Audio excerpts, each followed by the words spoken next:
Hello and welcome back to another video today here again on Gran Turismo 7 to take a look at another of the cars added in October's update. So I did say when I took a look at the Maserati Merak that it was the only interesting car really in the update. The only other one I thought was worth checking out quickly was this Skyline, which, well, we don't really need another Skyline in Gran Turismo, but they have added the 1973 2000 GTR. It's available for 542,000 credits here in the legendary car dealership and has only done 122 miles, and luckily, unlike the Merak that we looked at previously, it's not brown. So, like I say, the Skyline is in fact the only car other than the Maserati that's worth taking a look at. The other two cars in this update being another Nissan GTR GT3 car, which is actually slower than the old one, and another MX-5, very similar to the one we already have, just lightly tuned. Anyway, back to the 1973 Skyline. Its inline-six engine produces 157 horsepower, and the car weighs just 1,145 kilos, putting it at 386.53 performance points here in Gran Turismo. The GTR variant of this Skyline was actually only produced for 3 months, not years, 3 months, with only 197 cars being made in total due to emissions regulations getting stricter, which probably explains the price tag here on Gran Turismo, why it's so much more than the Maserati, for example, and why it is over 500,000 credits. The Skyline name then wasn't used again until the R32 Skyline 16 years later, and during the time this car was built it never actually got to race, unfortunately, which was a shame because it sounded promising apparently with its new disc brakes among other things. Sounded like it would be a good performing car, but yeah, not sure how Nissan managed to get that quite so wrong to have to cancel a car 3 months later because of some regulations, which surely they must have known about. So, although on the face of it, it is just another Skyline in the game, it is the missing generation, effectively. We had all the others in the game already, I believe, and it's quite a rare and interesting one in the end. But despite all of that, and despite only 197 being made, and it being quite a nice classic car, I am still probably going to wide body it. It's quite subtle, it just makes those like black plastic arches wider, but it's one of these things you can do to almost every car in Gran Turismo, and therefore we must.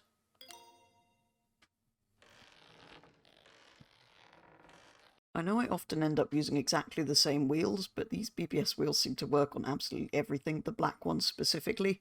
I did debate using these sort of more wire wheel classic style ones, but in the end I still prefer this. And we do of course have to do this with the wide body just to get them to sit a bit wider. I think we'll bring it up to we'll bring it up one size, otherwise it ends up looking a bit odd.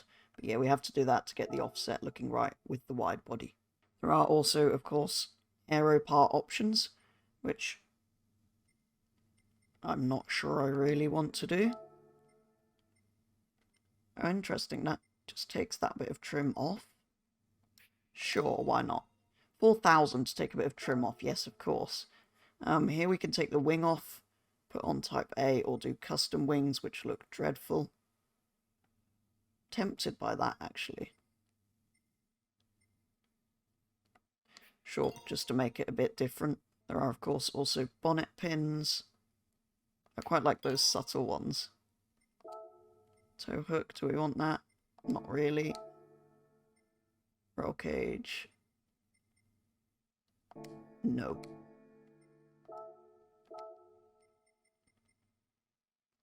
We can, of course, update the front lights. Change that to rear only, but I don't think I will because it's sort of already got a cutout on the front bumper. I think we'll leave that alone. Ooh, interesting. This isn't very often an option. Oh, it just takes the GTR badge out. I'm not sure how I feel about that.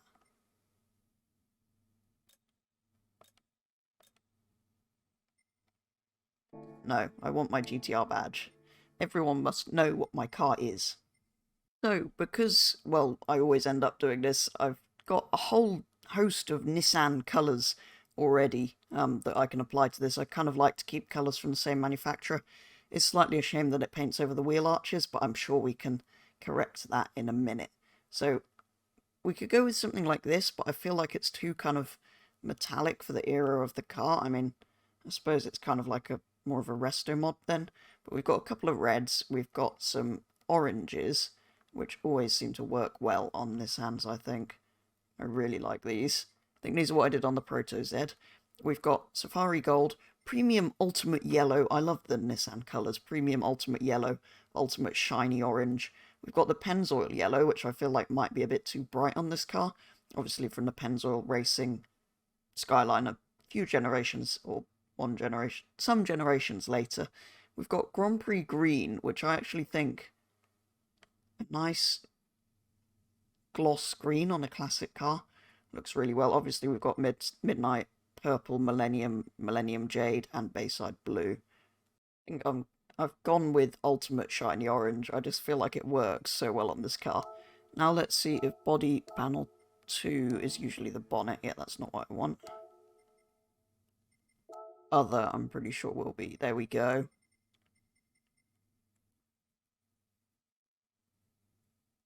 Gloss black. No, that's not what I want. Actually, hang on.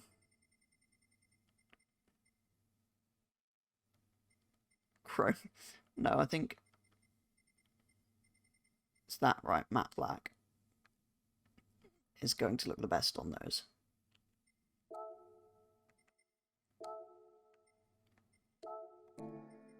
Those should probably be the same, actually, to be honest.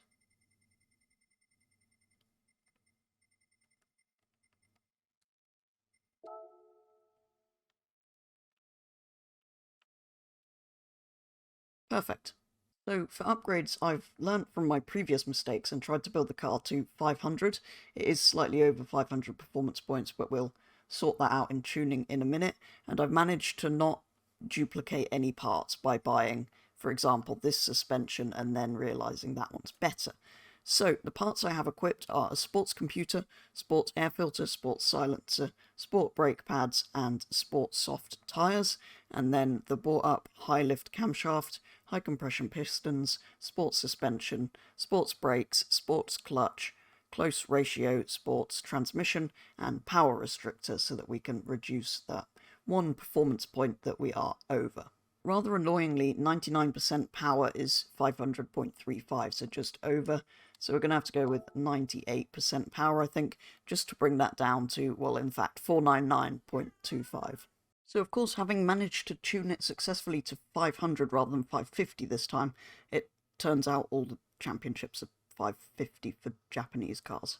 Anyway, we're going to try this one, and we're 50 performance points below the suggested, which should make it slightly more interesting, because traditionally AI are slightly too easy on Gran Turismo. Although, having said that, I did not win last time. Anyway.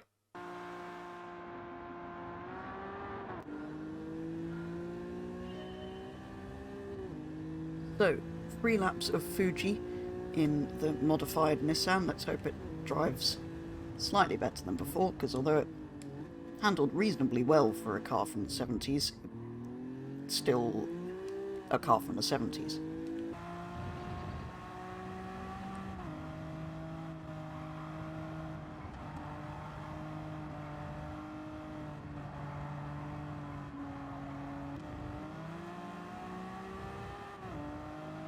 Round the outside of the Evo.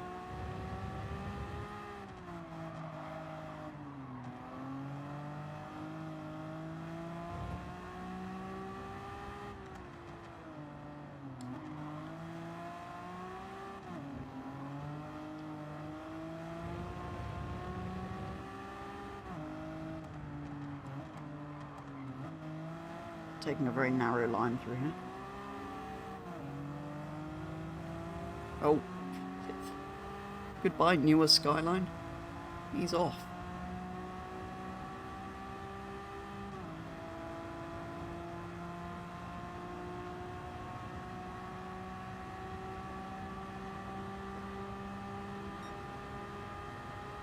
So I did go for the, well, transmission that favours lower speed tracks effectively, so we're probably going to top out here. There was one that improved top speed. I think we have better brakes than you, though. Which I didn't really realise until we were already diving under brakes.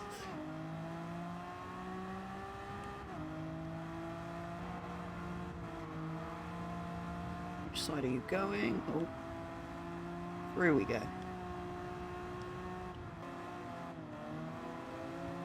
Sneak through on the inside, come on. No, again, under power, the newer Skyline is just got that much more. We're taking quite a narrow line again now, so we can cut underneath, but I don't think that really helps, because he's going to just do that.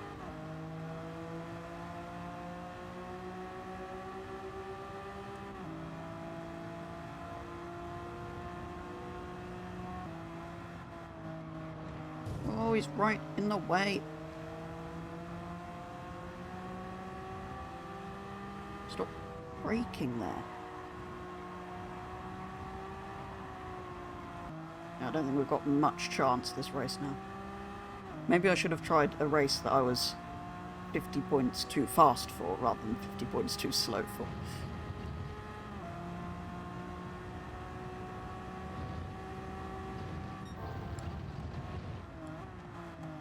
Hang on, there is one last thing we can try.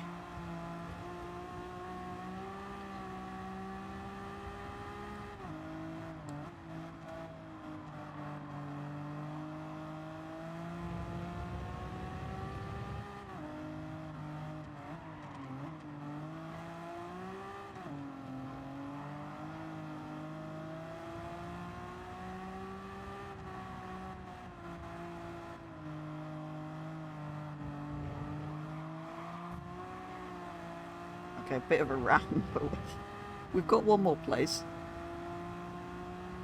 But that's it. So a shortcut and ramming somebody only gained us one position.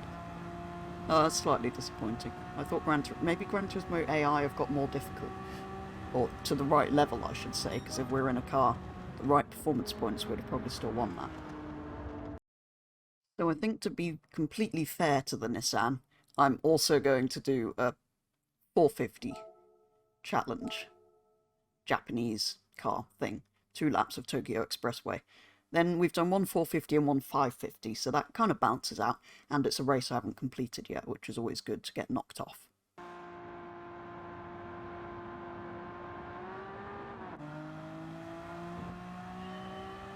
So back at Tokyo Expressway with theoretically a load of cars slower than me, but given Gran Turismo always starts you at the back, that kind of seems fair, although yeah, I'm still not convinced the AI are that difficult on here. I think I just didn't drive very well in the previous race, but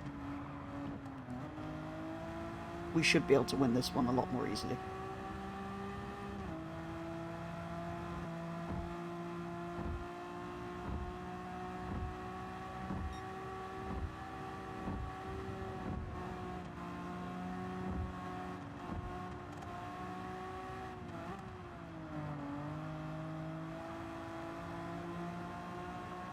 We're getting a bit tight here. Oh, I just... Right. Just got clipped by the car there. Trying to move out to overtake anyway.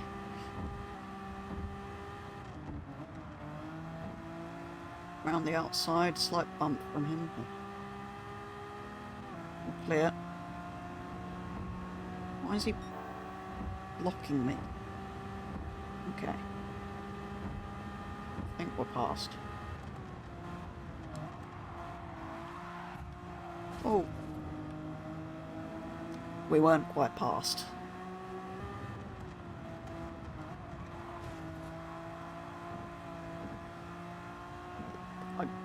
Honestly, that was an unintentional wall ride. I just outbraked myself.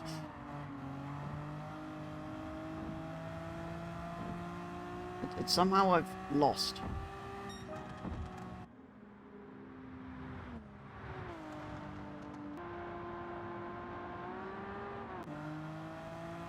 Right, well I couldn't really just leave it at that, having lost a race that's aimed at cars 50 performance points lower, so let's try and actually win something in this Skyline. I don't feel like it's fair to it not to.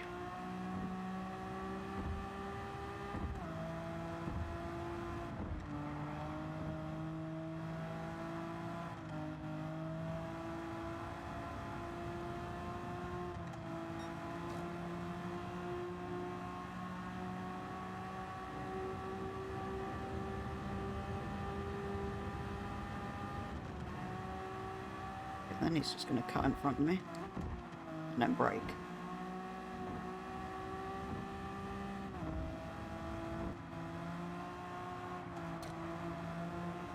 There's a gap somewhere.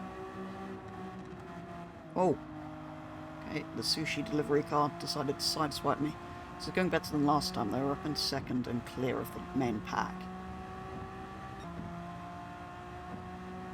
There we go. That's more like it.